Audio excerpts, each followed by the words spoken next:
Hello and welcome to SaaS Marketing Insights, the show where we ask SaaS founders, CEOs, marketers, and investors about the lessons they've learned in their quest to grow their companies.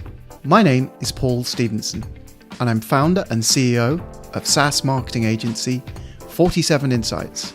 On today's show, I have an interview with Christopher Gimmer, co-founder at Snappa. Hope you enjoy it.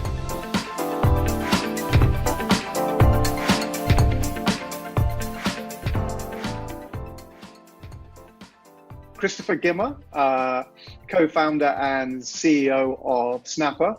Welcome to SaaS Marketing Insights. Thanks for having me. So you're way over there in cold and rainy Ottawa. I'm over here in cold and rainy Victoria, even though it's virtually May right now. I'm really interested in the backstory to Snappa and how you guys got started. But before we go into that, I guess what's your elevator pitch for those that have never heard of Snappa before? Snappa is basically an online graphic design tool geared towards non-designers. So we make it really simple to create online graphics for social media, blog posts, Facebook ads, that kind of stuff. And so the goal really is if you need a quick graphic, not having to, go into Photoshop or not having to rely on, outsourcing to graphic designers, we just make it easy for people to just do it themselves. So who would be your ideal customer?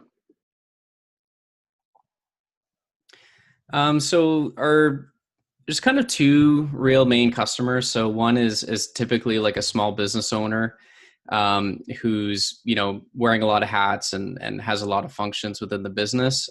So they kind of end up having to, create all the graphics and that kind of stuff. And they might not have the budget or the patience to kind of work with graphic designers. And then we have a lot of full-time digital marketers and social media marketers who are basically creating a lot of content. And it's just a lot easier and more efficient for them to, create the featured images for the blog post or, create the creatives for the Facebook ads themselves rather than, have to go into Photoshop or deal with, outsourcers. So I think graphic designers are super valuable when it comes to, branding and kind of specific campaigns and that kind of stuff. But, nowadays with social media, you might, send out a tweet or create a Facebook post and it disappears within 15 minutes. So, a lot of people don't necessarily want to loop in a graphic designer or a professional graphic designer for every single graphic that they want to create, which makes a lot of sense. Yeah, absolutely. As someone who started his profession, started my career in graphic design, I'd say that, there's two ways of seeing this as if you're a graphic designer now, you could see it as the death knell. The death knell of graphic designers has been coming for a long time. Or you could look at it another way and actually say, well, actually, this is great because it frees you up to concentrate on more higher value projects for clients where you can really make a difference. And these sorts of smaller projects, which are really tight deadlines and that are always a bit of a nightmare, people can do them themselves. So, I look at it as great. You're saving everybody a lot of time and money, and that leaves graphic designers to work on better projects, more fees for bigger and better clients, I would argue. Yeah, 100%. Like Snappa is never going to replace a true talented graphic designer. That's just not going to happen. And with any technological shift, you always see the same thing. There's kind of that, the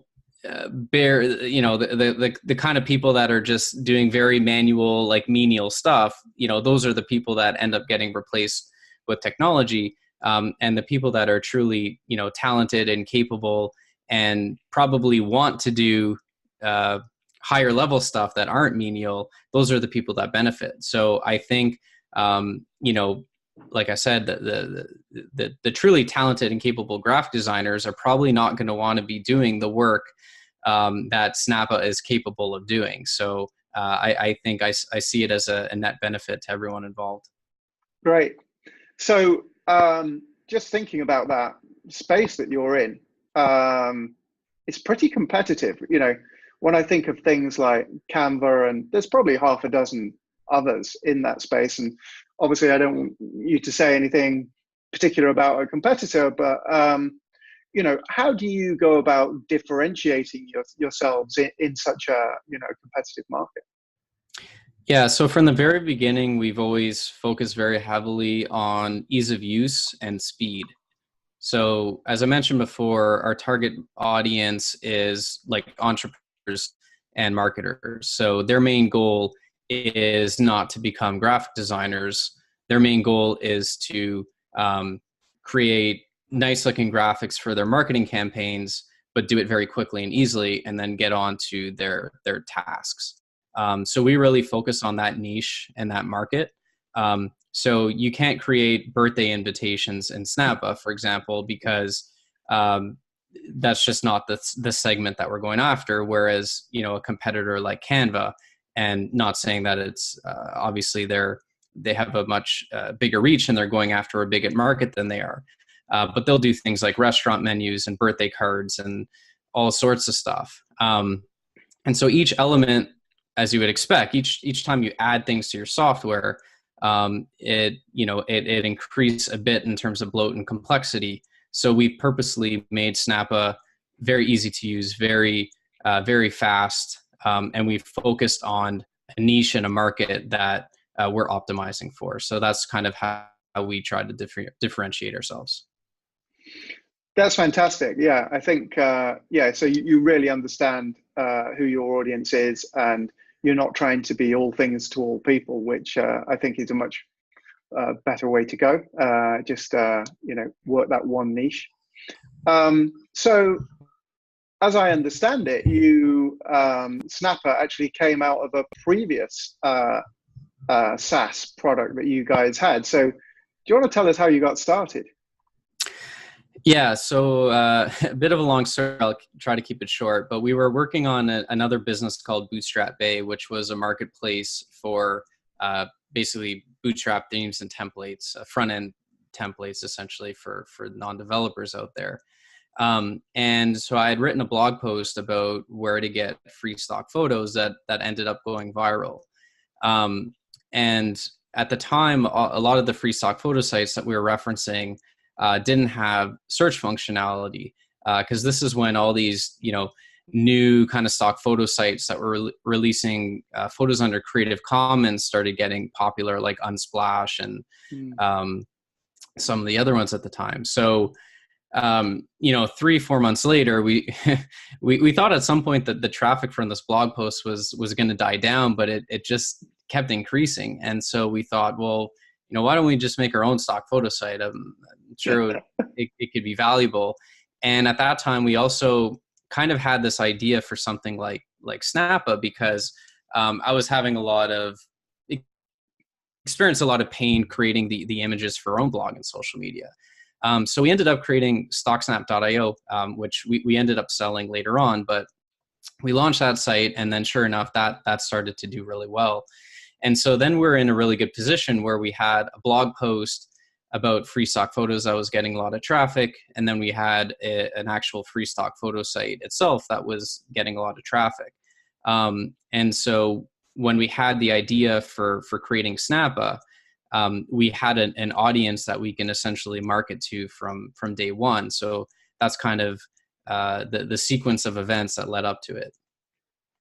Wow. So it started out with just this one article. You recognized that you were getting a ton of traffic to it. And then you thought, well, we might as well jump into this market as well.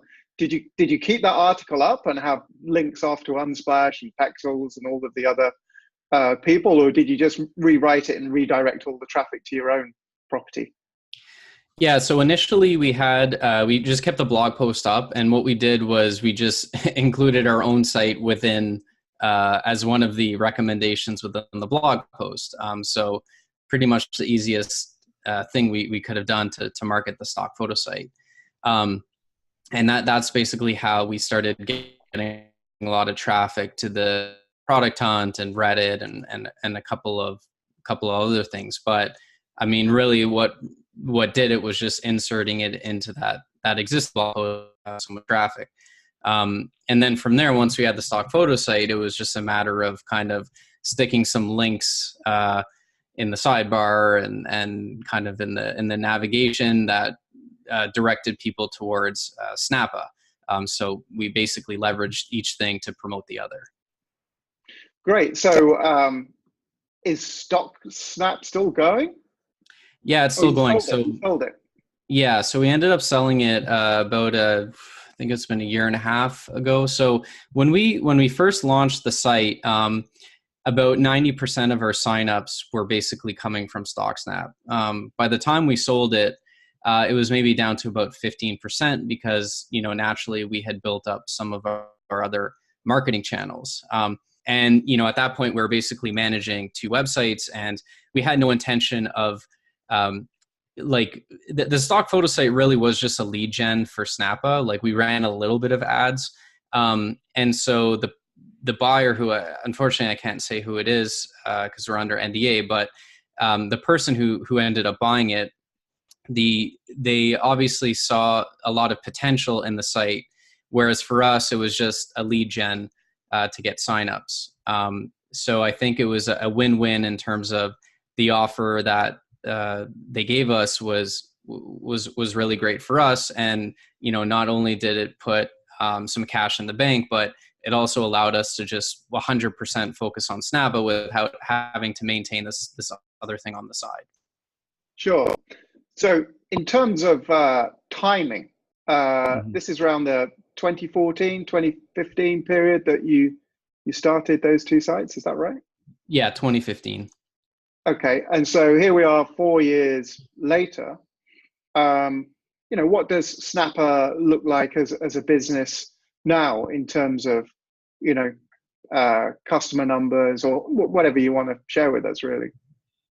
So we officially launched Snappa at the end of 2015. I think it was end of November of 2015. So it's a little over 3 years old now. So right now we're a team of 5, actually in the process of hiring 6 person, and we have over 5,000 paying customers. So it's starting to, like, the first year was just kind of me and my co-founder, and then hired a developer as soon as we could. So we're starting to get to that point where it's beyond just a 2-person team and starting to become more of a real company, I guess you would say. Fantastic. And as I was looking at the website, and the price point is, should we say, very reasonable. It's not an expensive tool, and I think that's a huge attraction to people. But also from a marketing perspective, it means that you haven't got a lot to play with in terms of acquisition costs. So, once you sold the stock site and wrung all of the value that you could get out of that, how did you then go about growing Snappa with really at that stage it would have been just you and your co-founder, I guess? Yeah, I'm trying to think when we sold StockSnap, I think we were definitely 3 people at that time. I think we had either hired the 4th or just about to. So with, like you said, there's and so pretty much all of our marketing is organic at this point. So we've done a really good job with SEO and content marketing. So we get quite a lot of traffic through search engines and Google, ranking both for content as well as various landing pages. So for example, blog posts that will rank for Facebook cover size. So as you can imagine, there's a lot of people that don't know what the size of the cover photo is or what dimensions to use. So we have an in-depth article about what the dimensions are, what the best practices, and that kind of stuff. And so naturally, when someone lands on that blog post, we kind of say, oh, by the way, we have this tool. It has all the dimensions and safe zones already preloaded. Click here to create an account. So we have many articles and many resources like that, and that's one of the primary ways that we'll acquire users that come up and sign up directly on the website. And those are really the two things that have helped us acquire users. And so it's really, it's not free, because obviously there's a cost to actually creating the content and whatnot. But we really focus on scalable type of marketing channels. So, if we're going to spend a day or two to create a blog post, we want to make sure that blog post has the potential to bring in, hundreds of customers over a lifetime, or per month over a lifetime kind of thing. But even, with regards to SEO, that's it's not even easy now, because I guess you're competing with companies. I mean, if you search for anything related to marketing, you're going to come up against HubSpot, right? So, how are you getting your content positioned organically? Yeah, so we've how to explain this? So we've essentially, our strategy was going back to the Facebook cover size. So HubSpot actually has an article about the Facebook cover size. But that article to HubSpot is probably not nearly as valuable as it is to us, because it is so aligned with our project, or with our product rather. So HubSpot, I would assume, probably doesn't spend a lot of time necessarily marketing that particular article or trying to build links to it and that kind of stuff. Whereas for us, it's super valuable. So what we've done is we've identified, I would say, kind of like cornerstone pieces of content. And initially, that was essentially all these sizing posts. So we have one for Facebook cover size, one for YouTube thumbnail size, one for YouTube channel art size, pretty much every use case that we have. And we spent a lot of time promoting those articles, trying to build links to those articles, trying to rank those articles. And, we took an opposite approach, where we didn't worry about just promoting a piece of or creating a piece of content every week. We identified these are the 12 or 10 or 12 pieces of content that, if we can get to rank, would, move the needle in our business. And we focus very heavily on, those 10 to 12 pieces of content, rather than trying to just compete with HubSpot, creating a new piece of content every week and hoping for the best. That sounds fantastic. I really like that focused approach. So, where do you take Snappa from here? Because, you've been going 3 or 4 years now. You've got a tool that's got some real traction. You've got 5,000 or so users. You're growing your team. Where do you see it going? Are there any kind of things that you're working on that you can share with us, or views that you have on how far you want to take this business, or are you just enjoying the ride right now?